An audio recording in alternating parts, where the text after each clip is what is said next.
ঠাইছে যে খুব সোনকালে তেওঁ গহপুৰলৈ আহিব আৰু আপোনালোকক তেওঁ নমস্কাৰ জনাব। শ্ৰদ্ধা ৰাইজ, নিৰ্বাচন আহি আছে। নিৰ্বাচনৰ আগতে আমাৰ বাপতি খাহুন বহাগ বিহু।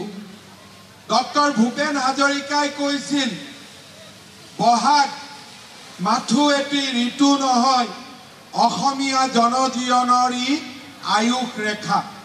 সঁচাকৈয়ে বহাগ আমাৰ বাবে এটি মাহ নহয়, এটি ঋতু নহয়, ই অসমীয়া জনজীৱনৰ ই ঘাঁহ। বহাগে আমাক ওচৰ চপাই আনে, বহাগে আমাক মিলা প্ৰীতি বঢ়ুৱাই অসমখন উৎসৱ মুখৰ কৰি তোলে। বহাগ বিহুৰ প্ৰাকক্ষণত মই গহপুৰবাসী ৰাইজলৈ বহাগ বিহুৰ বহুত বহুত শুভেচ্ছা জনাইছো। শ্ৰদ্ধা ৰাইজ, বিহুৰ পিছতেই নিৰ্বাচন। 19 এপ্ৰিলত শোণিতপুৰ লোকসভাৰ নিৰ্বাচন।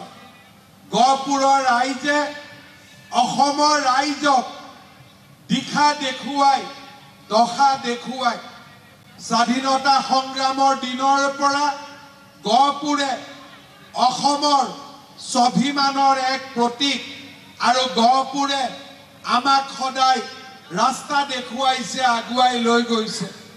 গহপুৰবাসী ৰাইজক মই পুনৰ এবাৰ ক'ব নালাগে যে নৰেন্দ্ৰ মোদী ডাঙৰীয়াক আমি কিয় ভোট দিব লাগে। নৰেন্দ্ৰ মোদী ডাঙৰীয়া আজি ভাৰতবৰ্ষৰ স্বাভিমানৰ প্ৰতীক।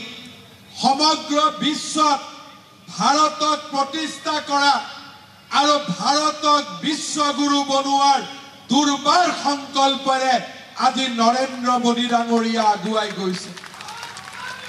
100 কোটিতকৈও অধিক ভাৰতৰ লোকৰ আশীৰ্বাদে তেখেতক সাহস দিছে, প্ৰেৰণা দিছে।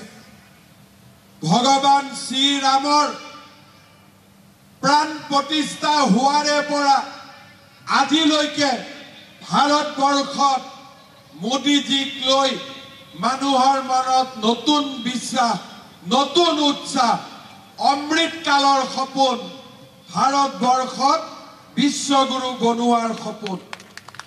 আৰু আমি আমাৰ বুকুত লুকাই আছে মোদীজীয়ে ভাৰতক বিশ্বগুৰু বনাব আৰু সেইখন শক্তিশালী ভাৰতৰ এখন সৰ্বশ্ৰেষ্ঠ ৰাজ্য হিচাপে আমি অসমক গঢ়ি তুলিম। যোৱা 3টা বছৰ অসমক গঢ়াৰ বাবে, অসমক নতুনকৈ এক নতুন দিশেৰে আগুৱাই লৈ যোৱাৰ বাবে স্বাভিমানী, আত্মনিৰ্ভৰশীল, সকলোৰে ফালৰ পৰা সুন্দৰ এখন অসম নিৰ্মাণৰ বাবে আজি আমি কাম কৰিছো। যোৱাকালি ৰাতি ভাৰতৰ গৃহমন্ত্ৰী অমিত শ্বাহ ডাঙৰীয়া তিনিচুকীয়াত আছিল। ৰাতি 8টা-9টা বজাত আমি শোভাযাত্ৰা কৰিছিল।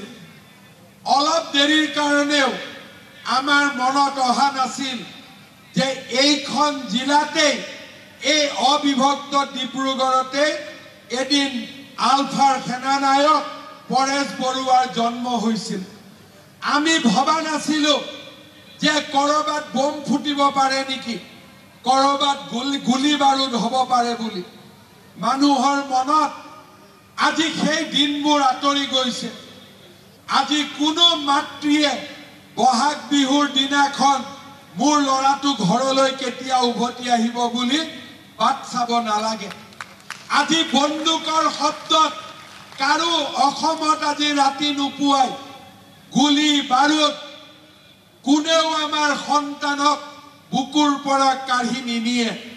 এতিয়া অসম শান্তিৰ স্বৰ্গ আৰু এইখন অসমতে প্ৰগতিৰ দুৰ্বাৰ স্বপ্ন আজি আমি নিৰ্মাণ কৰিব ওলাইছো।